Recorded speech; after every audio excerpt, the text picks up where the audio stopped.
जी जी मिल गए। किन किन को मिली इजाजत? हम दोनों को। और साथ को वकला भी जा रहे हैं?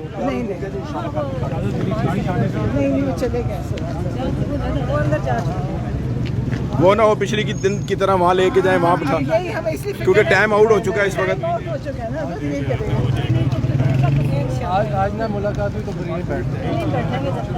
हाँ अगर आज मुलाकात हुई यहीं बैठेंगे। आज हम बंदोबस्त गेट पे जाते हैं, वो कहेंगे 4 बजे टाइम खत्म हो गया।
जी आप ये मनाजर देख सकते हैं, ये के मनाजर हैं